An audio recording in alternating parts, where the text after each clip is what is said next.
Gas ಬರದ ನಡುವೆ ಬೆಲೆ ಏರಿಕೆಯ ಬರೆ ಈಗ ಜನರನ್ನ ಕಾಡ್ತಾ ಇರೋದು. ಸಿಲಿಕಾನ್ ಸಿಟಿ ಜನರಿಗೆ ಬಿಗ್ ಶಾಕ್. ಮೊದಲೇ ಮನೆಯಲ್ಲಿ ಸಿಲಿಂಡರ್ ಸಿಗ್ತಾ ಇಲ್ಲ. ಡೊಮೆಸ್ಟಿಕ್ ಸಿಲಿಂಡರ್ಗೆ ಎಷ್ಟು ದಿನ ಕಾಯಬೇಕಾದಂತಹ ಪರಿಸ್ಥಿತಿ. ಹೋಟೆಲ್ನವರು ಹೇಗೋ ಕಷ್ಟ ಬಿದ್ದು ಕಮರ್ಷಿಯಲ್ ಸಿಲಿಂಡರ್ ತಗೊಂಡ್ಬರ್ತಾ ಇದ್ದಾರೆ. ಅಲ್ಲಿ ಹೋಗೋಣ ಅಂದ್ರೆ ಈಗ ದರ ಏರಿಕೆಯ ಬಿಸಿ. ಜನರಿಗೆ ಬಿಗ್ ಶಾಕ್. ಹೋಟೆಲ್ ತಿಂಡಿ ಪ್ರಿಯರಿಗೆ ಗ್ಯಾಸ್ನ ಬಿಸಿ ಈ ರೀತಿ. ಹೋಟೆಲ್ ತಿಂಡಿ ಇನ್ಮುಂದೆ ಮತ್ತಷ್ಟು ದುಬಾರಿ. ವೀಕ್ಷಕರೇ, ಬೆಂಗಳೂರಿನ ಹೋಟೆಲ್ಗಳಲ್ಲಿ ಮತ್ತೆ ದರ ಏರಿಕೆ. ಬರೋಬ್ಬರಿ 5ರಿಂದ 10% ದರ ಏರಿಕೆಯನ್ನ ಮಾಡಿದ್ದಾರೆ ಹೋಟೆಲ್ನವರು. ಬೆಂಗಳೂರು ಹೋಟೆಲ್ ಸಂಘ ಈ ನಿರ್ಧಾರವನ್ನ ಮಾಡಿದೆ. ಪ್ರತಿ ತಿಂಡಿಯ ಮೇಲೆ 5ರಿಂದ 10%.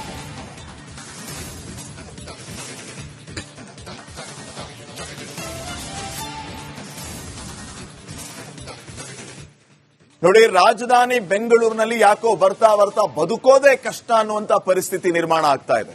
ನೀರಿನ ದರ ಏರಿಕೆ, ವಿದ್ಯುತ್ ದರ ಏರಿಕೆ, ಇದ್ರ ಮಧ್ಯೆ ಈಗ ಹೋಟೆಲ್ ತಿಂಡಿಯ ದರ ಏರಿಕೆ ಮಾಡ್ತಾ ಇದ್ದಾರೆ. ತರಕಾರಿ ರೇಟ್ ಜಾಸ್ತಿ ಆಗುತ್ತೆ, ಈ ಕಡೆ ಹಿಂಗೆಲ್ಲ ರೇಟ್ ಜಾಸ್ತಿ ಮಾಡಿದರೆ ನಾವು ಬದುಕೋದಾದ್ರೂ ಹೇಗೆ ಅನ್ನುವಂಥದ್ದು ಈಗ ಜನಸಾಮಾನ್ಯರ ಪ್ರಶ್ನೆ ಆಗಿದೆ. ಇನ್ನ ಹೋಟೆಲ್ನವರಿಗೆ ಈ ಬಗ್ಗೆ ಪ್ರಶ್ನೆ ಮಾಡಿದ್ರೆ ನಾವೇನ್ ಮಾಡೋಣ ಸರ್, 2,000 ರೂಪಾಯಿಗೆ ಸಿಗ್ತಾ ಇದ್ದ ಕಮರ್ಷಿಯಲ್ ಸಿಲಿಂಡರ್ ಈಗ 5,000 ರೂಪಾಯಿ ಕೊಟ್ಟರು ಸಿಗ್ತಾ ಇಲ್ಲ. ಆ 5,000 ರೂಪಾಯಿ ಕೊಟ್ಟು ನಾವು ಹೋಟೆಲ್ ನಡೆಸಬೇಕು ಅಂತಂದ್ರೆ ತಿಂಡಿ ಮೇಲೆ ದರ ಏರಿಕೆ ಮಾಡೋದು ಅನಿವಾರ್ಯ. ಆ ದರ ಏರಿಕೆ ಮಾಡಿದ್ರು ಕೂಡ ನಮಗೆ ನುಕ್ಸಾನ್. ನಾವು ಹೇಗೆ ಇದೆಲ್ಲವನ್ನು ಸರಿಪಡಿಸಿಕೊಳ್ಳೋಣ, ನೀವೇ ಉತ್ತರ ಕೊಡಿ ಅಂತಾರೆ. ರೈತರು ಈಗ ತರಕಾರಿ ರೇಟ್ ಅನ್ನ ಜಾಸ್ತಿ ಮಾಡಿದ್ದಾರೆ. ಆ ತರಕಾರಿಯನ್ನ ನಾವು ತಗೊಂಡ್ಬಂದು ನಿಮಗೆ ತಿಂಡಿ ಮಾಡಿಕೊಡ್ತೀವಿ, ಅದಕ್ಕೆ ರೇಟ್ ಜಾಸ್ತಿ ಮಾಡಬೇಕು, ನಮಗೆ ಬೇರೆ ದಾರಿ ಇಲ್ಲ ಅಂತ ಹೋಟೆಲ್ ಮಾಲೀಕರು ಹೇಳ್ತಾ ಇದ್ದಾರೆ. ಈಗ ಹೋಟೆಲ್ ಅಸೋಸಿಯೇಷನ್ ಈ ದರ ಏರಿಕೆಯನ್ನ ಸಮರ್ಥನೆ ಮಾಡಿಕೊಳ್ತಾ ಇದೆ. ರಿಪಬ್ಲಿಕ್ ಕನ್ನಡದ ಜೊತೆಗೆ ಅವರು ಮಾತಾಡಿದ್ದಾರೆ. ಏನ್ ಹೇಳಿದ್ರು ಈ ಸಂದರ್ಭದಲ್ಲಿ ನೋಡ್ಕೊಂಡ್ಬನ್ನಿ. ಟೀಯಿಂದ ಹಿಡಿದು ದೋಸೆ, ಇಡ್ಲಿ ಎಲ್ಲದಕ್ಕೂ 5ರಿಂದ 10% ಏರಿಕೆ ಆಗಲಿದೆ. ನಮ್ಮ ಜೊತೆ ಈಗ ಬೆಂಗಳೂರು ಹೋಟೆಲ್ ಸಂಘದ ಅಧ್ಯಕ್ಷರಾದ ಸುಬ್ರಹ್ಮಣ್ಯ ಒಳ್ಳೆ ಇದ್ರೆ ಅವ್ರನ್ನೇ ಮಾತಾಡಿಸ್ತೀನಿ. ಸರ್, ಈಗ ಎಲ್ಲಾ ಕಾಸ್ಟ್ಲಿ ಆಗಿದೆ ಅಂತ ಹೇಳ್ತೀರಿ. ಒಂದ್ ಕಡೆ ಬಾಡಿಗೆಯಿಂದ ಹಿಡಿದು ಪ್ರತಿಯೊಂದು ದರ ಕಾಸ್ಟ್ಲಿ ಆಗಿದೆ, ಕಮರ್ಷಿಯಲ್ ಸಿಲಿಂಡರ್ ಸಿಗ್ತಿಲ್ಲ. ಹೀಗಾಗಿ ಎಷ್ಟು ಪರ್ಸೆಂಟ್ ಏರಿಕೆ ಮಾಡಲಿಕ್ಕೆ ಮುಂದಾಗಿದ್ದೀರಾ ಸರ್ ಅಂತ? ಇನ್ನು ಹೆಚ್ಚಿನವರು ತೀರ್ಮಾನಗಳು ತಗೊಂಡಿಲ್ಲ. ಬಟ್ ನನ್ನ ಪ್ರಕಾರ ಎಲ್ಲರೂ 5ರಿಂದ 5, 7, 10% ತನಕ ಎಲ್ಲರೂ ಜಾಸ್ತಿ ಮಾಡ್ಕೊಂತಾರೆ. ಮಾಡಬಹುದು, ಅವ್ರವ್ರ ಇಷ್ಟ, ಅದು ಅವ್ರವ್ರ ಅನುಕೂಲ, ಅವ್ರವ್ರ ಕಾಂಪಿಟೇಷನ್ ನೋಡ್ಕೊಂಡು ಮಾಡ್ಕೊಂತಾರೆ. ಇದು ಯಾಕೆ ಮಾಡ್ತಾರೆ ಅಂದ್ರೆ ಹಲವಾರು ವಿಷಯಗಳಿದೆ. ಗ್ಯಾಸ್ 400 ರೂಪಾಯಿ ಜಾಸ್ತಿ ಆಗಿದೆ ಈ ತಿಂಗಳಲ್ಲಿ. ಆಮೇಲೆ ಪ್ಲಾಸ್ಟಿಕ್ ಐಟಮ್ಸ್, ಇವಾಗ ಕಂಟೈನರ್ಸ್ ಇದೆಲ್ಲ ಜಾಸ್ತಿ ಆಗ್ತಾ ಇದೆ. ಎರಡನೇದು, ಕೆಲವು ಪದಾರ್ಥಗಳು ಇವಾಗ ನಿನ್ನೆ ನೋಡ್ದಂಗೆ ಸ್ವಲ್ಪ ಆಯಿಲ್, ಎಡಿಬಲ್ ಆಯಿಲ್ ಸ್ವಲ್ಪ ಜಾಸ್ತಿ ಆಗಿದೆ. ಸೊ ಈ ತರ ಪೆಟ್ರೋಲಿಯಂ ಕನೆಕ್ಟೆಡ್ ಏನೇನಿದೆಯೋ ಅದೆಲ್ಲ ಸ್ವಲ್ಪ ಜಾಸ್ತಿ ಆಗ್ತಾ ಇದೆ. ಆ ಪದಾರ್ಥಗಳು ಜಾಸ್ತಿ ಆಗೋದ್ರಿಂದ ಅನಿವಾರ್ಯ ಹೋಟ್ಲ್ ಅವ್ರಿಗೆ ಜಾಸ್ತಿ ಮಾಡಲೇಬೇಕಾದ ಪರಿಸ್ಥಿತಿ ಬರುತ್ತೆ. ಆದ್ರೆ ಎಷ್ಟು ಮಾಡ್ತಾರೆ ಅಂದ್ರೆ ಕನಿಷ್ಠ 5ರಿಂದ 5% ಕೆಲವರು ಮಾಡ್ಕೊಬಹುದು, ಕೆಲವರು 5ರಿಂದ 7.5% ಹೋಗ್ಬೋದು, 8% ಹೋಗ್ಬೋದು. ಇದಲ್ಲದೆ ಏನಾಗುತ್ತೆ, ಪ್ರತಿ ವರ್ಷ ಏಪ್ರಿಲ್ ಅಲ್ಲಿ ನಮ್ಮ ಹೋಟೆಲ್ಗಳಲ್ಲಿ ಸಂಬಳಗಳು ರಿವೈಸ್ ಆಗುತ್ತೆ. ಈ ರಿವೈಸ್ ಆದಾಗ ಒಂದು ಸಣ್ಣ ಹೋಟ್ಲ್ 10 ಜನ ಇರೋಂತ ಕಡೆ 15-20 ಸಾವಿರ ಅವರಿಗೆ ತಿಂಗಳಿಗೆ ಜಾಸ್ತಿ ಆಗುತ್ತೆ, ಸಂಬಳನೂ ಜಾಸ್ತಿ ಆಗುತ್ತೆ. ಅದು ಇದರಿಂದ ಇದೆಲ್ಲಾ ಕಾರಣಗಳಿಂದ ನನ್ನ ಪ್ರಕಾರ ಎನಿವೇರ್ ಬಿಟ್ವೀನ್ 5 and 7.5 to 10% ತನಕ ಹೋಗ್ಬೋದು. ಸರ್, ಈಗ ಸಿಂಪಲ್ ಆಗಿ ಒಂದು ಇಡ್ಲಿ, 2 ಇಡ್ಲಿ ಒಂದು ವಡೆ ತಗೊಂಡ್ರೆ 60 ರೂಪಾಯಿ ಆಗುತ್ತೆ. ಇದಕ್ಕೆ ಎಷ್ಟು ಪರ್ಸೆಂಟ್ ಆಗ್ಬೋದು ಸರ್ ಅಂತ? 10% ಅಂದ್ರೆ 10% ಅಂದ್ರೆ ನೀವು ಒಂದು ಇಡ್ಲಿ 60 ರೂಪಾಯಿ ಆಗಂಗಿದ್ರೆ ನಿಮಗೆ 3ರಿಂದ 6 ರೂಪಾಯಿ ಎಷ್ಟಾದ್ರೂ ಆಗ್ಬೋದು. Tea coffee sir? Tea coffee ಕೆಲವು ಹೋಟ್ಲಲ್ಲಿ ಮಾಡಲ್ಲ, ಯಾಕೆಂದ್ರೆ ಅದು ಫಾಸ್ಟ್ ಮೂವಿಂಗ್ ಐಟಮ್ ಅಂತ ಮಾಡಲ್ಲ. ಅದು 1-2 ರೂಪಾಯಿ ಜಾಸ್ತಿ ಆಗ್ಬೋದು. ಅಂದ್ರೆ ಪ್ರತಿಯೊಂದು ತಿಂಡಿ ಮೇಲೆ ಈಗ 5ರಿಂದ 10% ಏರಿಕೆ ಹೇಗೆ ಆಗ್ಬಹುದು. ಅವ್ರವ್ರ ನಾ ಹೇಳದ್ನಲ್ಲ ನಿಮ್ಗೆ, ಅವ್ರವ್ರ ಇಚ್ಛೆ. ಸಂಘ ಗೊತ್ತಿರುತ್ತೆ, ಯಾಕಂದ್ರೆ ಹೋಟ್ಲ್ ಸಂಘದವರು ಎಷ್ಟು ಪರ್ಸೆಂಟೇಜ್ ನಿಮ್ಗೆ ತಿಳಿಸಿರ್ತಾರೆ. ನಮ್ಮ ಹತ್ರ ಡಿಸ್ಕಸ್ ಮಾಡಿ ನಾವು ಅದ್ರ ಬಗ್ಗೆ ಏನು ಕಡಿವಾಣ ಹಾಕೋದಿಲ್ಲ. ಅವ್ರಿಗೆ ಇಷ್ಟ ಬಂದಿದ್ದು ಅದು ಮಾಡಬಹುದು. ಅದು ಕೆಲವ್ರು ಮಾಡದೇನೋ ಇರ್ತಾರೆ, ಅದನ್ನು ಹೇಳ್ಬೋದು ನಾನು. ಯಾಕಂದ್ರೆ ತುಂಬಾ ಸಮಸ್ಯೆ ಆಗಿದೆ, ಎಲ್ಲ ಕಾಸ್ಟ್ಲಿ ಆಗಿದೆ. ಈಗ ಊಟ ತಿಂಡಿ ಕಾಸ್ಟ್ಲಿ ಆಗಿದೆ, ಮತ್ತಷ್ಟು ಸಮಸ್ಯೆ ಆಗ್ಬೋದು. ಯಾಕಂದ್ರೆ ಬೆಂಗಳೂರಲ್ಲಿ ಹೋಟೆಲ್ಗಳಲ್ಲಿ ಸಾಕಷ್ಟು ಜನ ನಂಬಿಕೊಂಡಿದ್ದಾರೆ. ಇದೆಲ್ಲ ಹೋಟ್ಲವ್ರಿಗೂ ಹಾಗೆ ಎಲ್ಲ ಅವರು ಲಾಸ್ ಅಲ್ಲಿ ಮಾಡೋದಕ್ಕಾಗಲ್ಲ. ಅದರಿಂದ ಇದು ಹೊರೆನ ಹೇಗೆ ಹಾಕ್ತಾರೆ ಅಂತ ಹೇಳ್ಬಿಟ್ರೆ ನಾವು ಕಾದ್ ನೋಡ್ಬೇಕಾಗತ್ತೆ. ಅದನ್ನ ಎಲ್ಲಾ ಕಾಸ್ಟ್ಲಿ ಆಗಿದ್ದಕ್ಕೆ ಹೀಗಾಗಿ ನೀವು ಸಹ ದರ ಏರಿಕೆ ಮಾಡ್ತಿದ್ರೆ ಹಾಗಾದ್ರೆ ಮಾಡ್ಲೇಬೇಕಾದ ಅನಿವಾರ್ಯ ಬರುತ್ತದು, ಆಗುತ್ತದು. ಈಗ ಎಲ್ಲ ಈಗಿನ ಸ್ಟಾರ್ಟ್ ಆಗಿದೆ ಸರ್, ದರ ಏರಿಕೆ ಹೇಗೆ ಸರ್ ಅಂತದ್ದು? ಇಲ್ಲ, ಕೆಲವರು ಸಣ್ಣ ತುಂಬಾ ಟೈಟ್ ಇರೋರು ಜಾಸ್ತಿ ಮಾಡ್ಕೊಂಡಿದ್ದಾರೆ. ಇನ್ ಕೆಲವರು ಇನ್ನೊಂದು ಬರೋ ಒಂದು 10 ದಿನದಲ್ಲಿ ಮಾಡ್ಕೊಂತಾರೆ. ಯಾಕಂದ್ರೆ ಇವತ್ತು ನಾನು ಸಾಮಾನು ಬಂದಿದ್ದು ನಾನು ಚೆಕ್ ಮಾಡ್ತಾ ಇದ್ದೆ, ತುಂಬಾ ಐಟಮ್ಗಳು ಜಾಸ್ತಿ ಆಗಿದೆ. ಈ ತರ ಪದಾರ್ಥಗಳು ಜಾಸ್ತಿ ಆದ ಕೂಡಲೇ ಆಟೋಮೆಟಿಕ್ ಆಗಿ ಜಾಸ್ತಿ ಆಗುತ್ತೆ. 5ರಿಂದ 10% ಒಳಗಡೆ ಆ ತರ ಏರಿಕೆ ಆಗುತ್ತೆ. ಆಗ್ಬೋದು, ನಾನು ಆಗುತ್ತೆ ಅಂತ ಹೇಳಕ್ಕಾಗಲ್ಲ, ಆಗ್ಬೋದು. ಕೆಲವರು ಕಮ್ಮಿನೂ ಇಟ್ಕೊಬಹುದು, ಕೆಲವರು ಜಾಸ್ತಿನೂ ಇಟ್ಕೊಬಹುದು, ಕೆಲವರು ತುಂಬಾ 10% ಏರಿಸ್ಕೊಬಹುದು. Thank you. ಇದಿಷ್ಟು ಬೆಂಗಳೂರು ಹೋಟೆಲ್ ಸಂಘದ ಮಾಲೀಕರಾದ ಅಧ್ಯಕ್ಷರಾದ ಸುಬ್ರಹ್ಮಣ್ಯ ಒಳ ಅವರ ಮಾತಾಗಿತ್ತು. ಕ್ಯಾಮರಾ ಪರ್ಸನ್ ಕೃಷ್ಣ ಜೊತೆ ವೀರೇಶ್, ರಿಪಬ್ಲಿಕ್ ಕನ್ನಡ, ಬೆಂಗಳೂರು. ಇವಾಗ ಇನ್ನಷ್ಟು ಮಾಹಿತಿಯನ್ನು ನೀಡೋದಕ್ಕೆ ನಮ್ಮ ಪ್ರತಿನಿಧಿಗಳು ಈಗ ನೇರ ಸಂಪರ್ಕದಲ್ಲಿ ಜಾಯ್ನ್ ಆಗಿದ್ದಾರೆ. ಒಂದ್ ಕಡೆ ವೀರೇಶ್, ಮತ್ತೊಂದ್ ಕಡೆ ರೆಹಮಾನ್. ವೀರೇಶ್, ಗಮನಿಸ್ತಾ ಇದ್ವಿ 5ರಿಂದ 10% ದರ ಏರಿಕೆ ಬಹುತೇಕ ಹೋಟೆಲ್ನವರು ಮಾಡಿದ್ದಾರೆ, ಇನ್ನು ಕೆಲವರು ಮಾಡ್ತಾ ಇದ್ದಾರೆ, ಕೆಲವು ಮಾಡದೇನೆ ಇರಬಹುದು ಅನ್ನೋಂತ ಮಾತನ್ನ ಹೇಳ್ತಾ ಇದ್ರು. ಈಗಾಗಲೇ ನಾವು ಕೂಡ ಗಮನಿಸಿದ ಹಾಗೆ ಹಲವು ಹೋಟೆಲ್ಗಳಲ್ಲಿ ದರ ಏರಿಕೆ ಬಿಸಿ ತಡ್ತಾ ಇದೆ. ಅವರು ಹೇಳ್ತಾ ಇರೋ ಕಾರಣ, ನಾವು ಕಮರ್ಷಿಯಲ್ ಸಿಲಿಂಡರ್ನ ಹೆಚ್ಚು ದುಡ್ಡಿಗೆ ಕೊಟ್ಟು ತಗೊಂಡ್ಬರ್ತಾ ಇದೀವಿ, ನಮಗೆ ದರ ಏರಿಕೆ ಅನ್ನುವಂಥದ್ದು ಅನಿವಾರ್ಯ ಆಗಿದೆ ಅಂತ ಹೇಳಿ. ಈಗ ಹೋಟೆಲ್ ಮಾಲೀಕರು ಈ ವಿಚಾರಕ್ಕೆ ಸಂಬಂಧಪಟ್ಟಂಗೆ ಏನ್ ಹೇಳ್ತಾರೆ?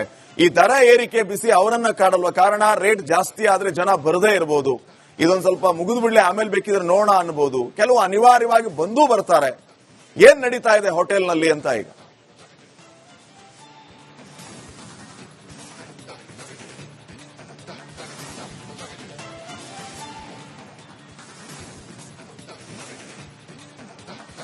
ಶ್ರೀಪಾದ್ ಪಾಟೀಲ್, ಈಗ ಹೋಟೆಲ್ ಸಂಘದವರು ಈಗ ನಿರ್ಧಾರ ಮಾಡಿದ್ದಾರೆ 5ರಿಂದ 10% ಮಾಡ್ಬೇಕಂತ ಈಗ ನಿರ್ಧಾರ ಆಗಿದೆ. ಹೀಗಾಗಿ ಎಲ್ಲಾ ಹೋಟೆಲ್ಗಳಿಗೆ 5ರಿಂದ 10% ಆಗ್ಬೋದು, ಕೆಲವೊಂದು 3% ಆಗ್ಬೋದು.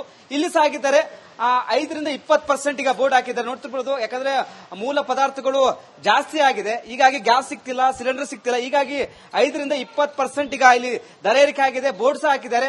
ಹೀಗಾಗಿ ಎಲ್ಲೊಂದ್ ಕಡೆ ಗ್ರಾಹಕರಿಗೆ ಹೊರೆ ಬಿಡಬಹುದು. ಯಾಕಂದ್ರೆ 20 ರೂಪಾಯಿ ರೊಟ್ಟಿ 23 ರೂಪಾಯಿ ಆಗ್ಬಹುದು. ಯಾಕಂದ್ರೆ ಇಲ್ಲಿ 60 ರೂಪಾಯಿಗೆ 2 ಇಡ್ಲಿ 1 ವಡ ಇತ್ತು, ಬಟ್ ಇದೀಗ 70 ರೂಪಾಯಿ ಮಾಡಿದ್ದಾರೆ. ಚೈನೀಸ್ ಐಟಮ್ ಮೇಲೆ 20ರಿಂದ 25% ಮಾಡಿದ್ದಾರೆ, ದರ ಏರಿಕೆ ಮಾಡಿದ್ದಾರೆ. ಯಾಕಂದ್ರೆ ಸಿಲಿಂಡರ್ ಸಿಗ್ತಿಲ್ಲ, ಮತ್ತೊಂದ್ ಕಡೆ ವಿದ್ಯುತ್ ದರ ಹೆಚ್ಚಳ ಆಗಿದೆ, ನೀರಿನ ದರ ಹೆಚ್ಚಳ ಆಗಿದೆ, ಮತ್ತೊಂದ್ ಕಡೆ ರೆಂಟ್ ಬಿಲ್ ಜಾಸ್ತಿ ಆಗಿದೆ. ಹೀಗಾಗಿ ಸಿಬ್ಬಂದಿಗಳಿಗೆ ಸಂಬಳ ಕೊಡಬೇಕಾಗುತ್ತೆ. ಹೀಗಾಗಿ ಇವೆಲ್ಲ ಕಾರಣ ಇಟ್ಕೊಂಡು ಈಗ ಹೋಟೆಲ್ ಸಂಘದವರು ದರ ಏರಿಕೆ ಮಾಡಿದ್ದಾರೆ. ಇಲ್ಲಿ ಸಹ 10ರಿಂದ 20% ದರ ಏರಿಕೆ ಮಾಡಿದರೆ. ಇಲ್ಲಿ ದೋಸೆ 60 ರೂಪಾಯಿ ಇತ್ತು, ಈಗ 65 ರೂಪಾಯಿ ಬೋರ್ಡ್ ಹಾಕಿದ್ರೆ. ಅಂದ್ರೆ ಎಲ್ಲಾ ಪದಾರ್ಥಗಳ ಮೇಲೆ, ಎಲ್ಲಾ ತಿಂಡಿಗಳ ಮೇಲೆ 5ರಿಂದ 10% ಆಗಿದೆ. ಮತ್ತೊಂದ್ ಕಡೆ ಈ ಚೈನೀಸ್ ಫುಡ್ ಮೇಲೆ, ಗೋಬಿ ಮತ್ತು ನೂಡಲ್ಸ್ಗೆ 20 ರೂಪಾಯಿ ದರ ಏರಿಕೆ ಮಾಡಿದ್ದಾರೆ. ಹೀಗಾಗಿ ಎಲ್ಲೊಂದ್ ಕಡೆ ಜನಸಾಮಾನ್ಯರಿಗೆ ತೊಂದರೆ ಆಗಬಹುದು. ಯಾಕಂದ್ರೆ ಹೋಟೆಲ್ ಸಂಘದವರು ಹೇಳ್ತಿದ್ರೆ ಸಿಲಿಂಡರ್ ಸಿಗ್ತಿಲ್ಲ, ತುಂಬಾ ಸಮಸ್ಯೆ ಆಗಿದೆ, ಬ್ಲಾಕ್ ಅಲ್ಲಿ 10,000 ರೂಪಾಯಿ ಕೊಟ್ಟು ಸಿಲಿಂಡರ್ ತೆಗೆದುಕೊಳ್ಬೇಕು. ಹೀಗಾಗಿ ನಮಗೆ ಸಾಕಾಗ್ತಿಲ್ಲ, ಮೇಂಟೈನ್ ಮಾಡಕ್ಕಾಗ್ತಿಲ್ಲ, ಲಾಸ್ ಅಲ್ಲಿ ನಾವು ಹೋಟೆಲ್ಗಳನ್ನ ಅಂದ್ರೆ ನಮಗೆ ಓಪನ್ ಮಾಡಕ್ಕಾಗ್ತಿಲ್ಲ. ಹೀಗಾಗಿ ನಾವು ದರ ಏರಿಕೆ ಮಾಡಿದ್ದೇವೆ ಅಂತ ಒಂದ್ ಕಡೆ ಹೋಟೆಲ್ ಸಂಘದ ಅಧ್ಯಕ್ಷರು ಸ್ಪಷ್ಟಪಡಿಸಿದ್ದಾರೆ. ಕೆಲವೊಂದು ಹೋಟೆಲ್ಗಳಲ್ಲಿ ಈಗ ದರ ಏರಿಕೆ ಆಗಿದೆ. ಒಂದ್ ಕಡೆ ಬೋರ್ಡ್ ಸಹ ಹಾಕಿದ್ರೆ 5ರಿಂದ 20%. ಮತ್ತೊಂದ್ ಕಡೆ ಇಲ್ಲ, ಇಡ್ಲಿ ಈಗ 2 ಇಡ್ಲಿ 1 ವಡೆ 70 ರೂಪಾಯಿ, 1 ದೋಸೆ 80 ರೂಪಾಯಿ, ಚೈನೀಸ್ ಫುಡ್ ನೂಡಲ್ಸ್ 120 ರೂಪಾಯಿ, ಮತ್ತೊಂದ್ ಕಡೆ ಗೋಬಿ ಮಚೂರಿ 120 ರೂಪಾಯಿ. ಹೀಗಾಗಿ ತುಂಬಾ ದರ ಏರಿಕೆ ಮಾಡಿದ್ರೆ. ಹೀಗಾಗಿ ಒಂದ್ ಕಡೆ ಗ್ರಾಹಕರು ಒಂದ್ ಕಡೆ ಹೊರೆ ಆಗಿದೆ. ಇಲ್ಲಿ ಮಾತಾಡಿಸ್ತೀನಿ ಸಿಬ್ಬಂದಿಗಳನ್ನ. ಸರ್ ನಮಸ್ತೆ, ಎಷ್ಟು ಪರ್ಸೆಂಟ್ ಹೈಕ್ ಆಗಿದೆ ಅಂತ? 5ರಿಂದ 10. 5ರಿಂದ 10 ಏರಿಕೆ ಆಗುತ್ತೆ. ಟೀ 17, ಮಾಮೂಲಿ 70, 65 ರೂಪಾಯಿ. ಗ್ಯಾಸ್ ಸಿಗ್ತಿಲ್ಲ, ಗ್ಯಾಸ್ಗಳು ಸಮಸ್ಯೆ, ಗ್ಯಾಸ್ ಯಾವ ಸಿಗ್ತಿಲ್ಲ, ಎಲ್ಲ ಸೌದೆ ಒಲೆ ಮಾಡ್ತಿದ್ದಾರೆ, ಎಲ್ಲ ಇದ್ರ ಮಾಡ್ತಿದ್ದಾರೆ. ಅದರಿಂದ ಪ್ರಾಬ್ಲಮ್ ಬಹಳ. ಎಲ್ಲ ಎಲೆಕ್ಟ್ರಿಸಿಟಿ ತಂದಿದ್ದಾರೆ, ಕರೆಂಟಿಂದ ಇದು ಎಲ್ಲ ಕರೆಂಟಿಂದು ಯಾವ್ದು ಇದು ಎಲ್ಲ ಸಮಸ್ಯೆಗಳು ಇದಾವೆ ಮಾಡ್ಯಾರೆ. ಸಿಬ್ಬಂದಿಗಳು ಸಹ ಹೇಳ್ತಿದ್ರೆ ತುಂಬಾ ಸಮಸ್ಯೆ ಆಗಿದೆ, ನಾವು ದರ ಏರಿಕೆ ಮಾಡಿದ ಅನಿವಾರ್ಯವಾಗಿದೆ. ಇಲ್ಲಿ ಗ್ರಾಹಕರಿದ್ರೆ ಮಾತಾಡಿಸ್ತೀನಿ ಸರ್. ದರ ಏರಿಕೆ ಆಗಿದೆ ಯಾಕಂದ್ರೆ ಸುಮಾರು ದಿನಗಳಿಂದ ಈ ಒಂದು ಸಮಸ್ಯೆ ಎದುರಾಗ್ತಿದೆ. ಗ್ಯಾಸ್ ಸಿಗ್ತಿಲ್ಲ, ಕಮರ್ಷಿಯಲ್ ಸಿಲಿಂಡರ್ ಸಿಗ್ತಿಲ್ಲ, ಹೀಗಾಗಿ ದರ ಏರಿಕೆ ಮಾಡಿರುವಂತ ಒಂದ್ ಕಡೆ ಸಿಬ್ಬಂದಿಗಳು ಹೇಳ್ತಿದ್ರೆ. ಯಾಕಂದ್ರೆ ದೋಸೆ ನೋಡ್ತಿರ್ಬೋದು, ದೋಸೆಗೆ ಈಗ 70ರಿಂದ 80 ರೂಪಾಯಿ ಕೊಡಬೇಕಾಗತ್ತೆ. ಯಾಕಂದ್ರೆ ಇಲ್ಲಿ 60 ರೂಪಾಯಿ ಇತ್ತು, ಇಡ್ಲಿ ವಡ 60 ರೂಪಾಯಿ ಇತ್ತು, 70 ರೂಪಾಯಿ ಆಗಿದೆ. ಟೀ ಕಾಫಿ ದರ 20 ರೂಪಾಯಿ ಆಗಿದೆ, ಇಲ್ಲಿ 15 ರೂಪಾಯಿ ಇತ್ತು. ಹೀಗಾಗಿ ತುಂಬಾ ಸಮಸ್ಯೆಯಿಂದ ನಾವು ಏರಿಕೆ ಮಾಡಿದ್ದೇವೆ. ಸಿಲಿಂಡರ್ ಸಿಗ್ತಿಲ್ಲ, ಸಂಬಳ ಸಿಬ್ಬಂದಿಗಳಿಗೆ ಸಂಬಳ ಜಾಸ್ತಿ ಮಾಡಬೇಕಾಗುತ್ತೆ. ಮತ್ತೊಂದ್ ಕಡೆ ಎಲ್ಲಾ ಪದಾರ್ಥಗಳು ಜಾಸ್ತಿ ಆಗಿದೆ ವಿದ್ಯುತ್ ಎಫೆಕ್ಟ್ ಇಂದ. ಹೀಗಾಗಿ ನಾವು ದರ ಏರಿಕೆ ಮಾಡಿದ್ದೇವೆ ಅಂತ ಇಲ್ಲಿ ಸಿಬ್ಬಂದಿಗಳು ಹೇಳ್ತಾರೆ. ಮತ್ತು ಸಂಪರ್ಕದಲ್ಲಿ ಈಗ ಮತ್ತೊಬ್ಬ ಪ್ರತಿನಿಧಿ ನೇರ ಸಂಪರ್ಕದಲ್ಲಿ. ರೆಹಮಾನ್, ಈಗ ದರ ಏರಿಕೆ ವಿಚಾರಕ್ಕೆ ಸಂಬಂಧಪಟ್ಟಂಗೆ ನಾನಾ ರೀತಿಯ ಚರ್ಚೆಗಳಾಗ್ತಾ ಇರೋದು ಒಂದ್ ಕಡೆ ಇದ್ರೆ, ಅಭಿಪ್ರಾಯಗಳು ಕೂಡ ಇದೆ. ರೇಟ್ ಜಾಸ್ತಿ ಆದ್ರೆ ಹೋಟೆಲ್ಗೆ ಹೋಗುವಂತ ಅನಿವಾರ್ಯತೆನೇ ಇಲ್ಲಪ್ಪ, ನಮಗೆ ನಾವು ಹೋಗೋದೇ ಬಿಟ್ಬಿಡ್ತೀವಿ ಅನ್ನುವಂತ ಮಾತುಗಳು ಜನರಿಂದ ಕೇಳಿ ಬರ್ತಾ ಇದೆ. ಸೊ ರೇಟ್ ಜಾಸ್ತಿ ಮಾಡಿದ್ರೆ ಹೋಟೆಲ್ ಉದ್ಯಮದ ಮೇಲೆ ಪರಿಣಾಮ ಬೀರಲ್ವಾ? ಅದು ಅನಿವಾರ್ಯ ಆಗಿದೆ ಅಂತ ಹೇಳ್ತಾರೆ. ಆದ್ರೆ ಏನಾದ್ರೂ ಪರಿಣಾಮ ಆಗ್ಬೋದಾ ದರ ಏರಿಕೆಯಿಂದ ಹೋಟೆಲ್ನವ್ರಿಗೂ ಕೂಡ ಅಂತ?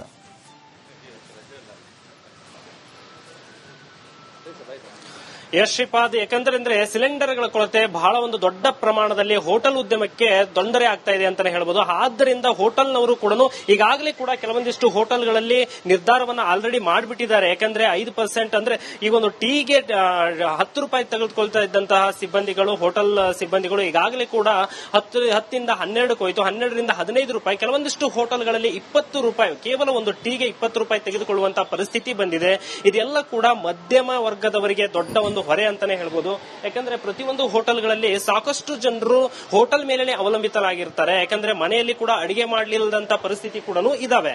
ಯಾಕಂದ್ರೆ ಬ್ಯಾಚುಲರ್ಸ್ ಕಂಪ್ಲೀಟ್ ಆಗಿ ಹೋಟೆಲ್ ಮೇಲೆ ಅವಲಂಬಿತರಾಗಿರ್ತಾರೆ. ಮತ್ತೆ ಮಧ್ಯಮ ವರ್ಗದವರಾಗಿರ್ಲಿ ಅಥವಾ ಬೆಂಗಳೂರಿನಿಂದ ವಲಸೆ ಬಂದವರಾಗಿರ್ಲಿ, ಇಲ್ಲಿ ಕೆಲಸಕ್ಕೆ ಬಂದವರಾಗಿರ್ಲಿ, ಅದರಲ್ಲೂ ಹೆಚ್ಚಾಗಿ ಆಟೋ ಡ್ರೈವರ್ಸ್ ಗಳಿಗೆ ತುಂಬಾ ಒಂದು ದೊಡ್ಡ ಮಟ್ಟದ ಇಲ್ಲಿ ಹೊಡೆತ ಬೀಳುತ್ತೆ ಅಂತಾನೆ ಹೇಳೋದು. ಯಾಕಂದ್ರೆ ಕೇವಲ ಇಲ್ಲಿ ಹೋಟೆಲ್ಗಳಲ್ಲಿ ಮಾತ್ರ ದರ ಹೆಚ್ಚಳ ಅಂತಲ್ಲ, ಈಗಾಗಲೇ ಕೂಡ ಬಹಳ ಒಂದು ಇದರಲ್ಲಿ, ಯಾಕಂದ್ರೆ ಮೆಟ್ರೋದಲ್ಲಾಗಿರ್ಲಿ, ಬಸ್ಗಳಲ್ಲಾಗಿರ್ಲಿ, ಮತ್ತೆ ಅಡಿಗೆ ಎಣ್ಣೆಗಳಲ್ಲಾಗಿರ್ಲಿ, ಪ್ರತಿಯೊಂದಕ್ಕೂ ಕೂಡ ಆಲ್ರೆಡಿ ಹೋಟೆಲ್ ರೇಟ್ ಅನ್ನ ದರ ಹೆಚ್ಚಳ ಮಾಡೋದ್ರಲ್ಲಿ ಆಲ್ರೆಡಿ ಈಗಾಗಲೇ ಮಾಡಿಬಿಟ್ಟಿದ್ದಾರೆ. ಈಗ ಹೋಟೆಲ್ಗೂ ಕೂಡ ಅದು ದರದ ಬಿಸಿ ತಟ್ಟಿದೆ ಅಂತಾನೆ ಹೇಳ್ಬೋದು. ಯಾಕಂದ್ರೆ ಕೇವಲ 5-10 ರೂಪಾಯಿಗೆ ಸಿಗುವಂತ ಒಂದು ಊಟ ಏನಿದೆ ಅದರಲ್ಲಿ 5-10 ರೂಪಾಯಿ ಹೆಚ್ಚಳವನ್ನ ಮಾಡಿದ್ರೆ ಹೊರಗಡೆ ತಿನ್ನುವಂತ ಊಟ ಏನು ಮಾಡ್ತಾ ಇರ್ತಾರೆ ಅವರಿಗೂ ಕೂಡ ದೊಡ್ಡ ಪ್ರಮಾಣದಲ್ಲಿ ಒಂದು ಹೊಡೆತ ಬೀಳುತ್ತೆ ಅಂತಾನೆ ಹೇಳ್ಬೋದು.